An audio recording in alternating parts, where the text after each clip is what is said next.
정권교체 여론이 50%가 넘는 상황이다 보니까 민주당에서는 이런 얘기까지 나왔습니다. 다음 키워드 보시죠. 이재명 후보 알고 보면 문재인 정부에서 탄압을 받았다 이렇게 얘기를 했어요. 탄압을 받았습니까? 뭐 저는 그렇게 생각하지 않습니다. 예. 근데 이제 송영길 대표 입장은 전략적인 발언인 것 같아요. 제 생각입니다. 이거는 송영길 대표 입장은 전략적인 발언을 한 건데 지금 정권 교체율이 워낙 높잖아요. 그 벽을 넘지 못해서 지금 40%를 넘지 못해서 이재명 후보가 뭐 선전하고 있음에도 불구하고 계속 박스권에 갇혀 있어요.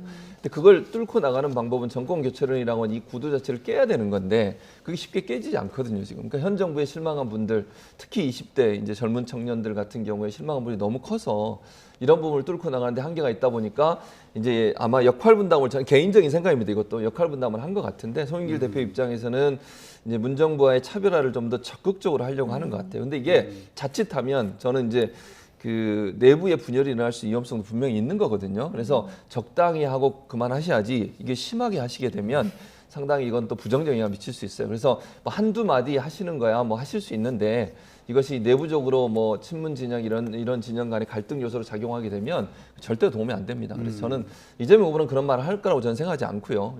이제 아마 송 대표 입장에서는 본인의 역할이라고 생각해서 이런 말을 던진 것 같습니다. 네, 정권 교체론 얘기가 나오다 보니까 현재 문재인 정권하고 좀 차별화를 두려고 이런 발언이 나오는 게 아닌가 싶은데 이재명 후보 같은 경우에도 현 정권과 좀 차별화를 위해서 여러 가지 그런 발언들을 하지 않았습니까? 효과가 좀 있는 것 같으세요? 효과가 별로 없다고 생각하니까 이런 극한 발언이 나온 게 아닌가 싶습니다.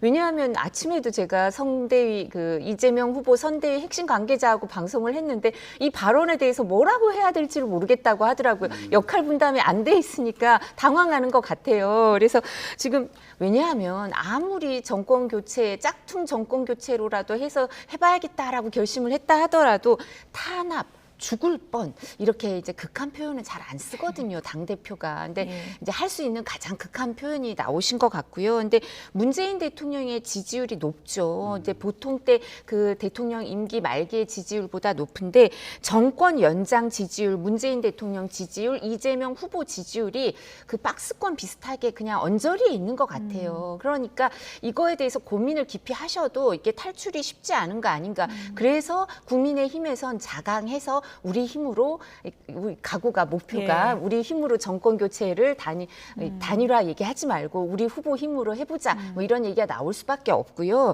근데 송영길 대표나 민주당은 그게 어렵다고 생각하니까 어떻게든 차별화를 시도라도 해보자라고 극한 표현까지 나온 것 같은데 이랬을 경우에는 친문 문재인 대통령의 지지율이 어느 정도 있기 때문에 문재인 대통령을 지지하는 지지층 강성 지지층이 있잖아요. 그분들하고 그다음 현역 의원들 180명이 가까운 이분들이 이렇게 공천을 하거나 뭐 이렇게 했을 때 여러 가지로 문재인 대통령하고 인연이 있지. 이재명 후보는 물론 미래 권력이죠. 그렇지만 이런 여러 가지 역학 관계 이런 부분이 쉽지 않을 거다 싶습니다. 이재명 후보를 이제 띄우고 싶은 어떻게든 그 송영길 대표의 절박한 마음은 이제 느껴지는데 아무래도 최근에 이낙연 전 대표의 원팀 행보에 상당히 공을 들이지 않았습니까? 네, 그런데 그렇죠. 뭐 성적표만 보면 지지율에서는 그렇게 큰 효과는 거두지 못했다는 또 지적도 있는 것 같아요. 그렇죠. 그러니까 지지율 면에서만 보면 그런 건 있는 것 같아요. 근데 저는 이게 그래도 차근차근 이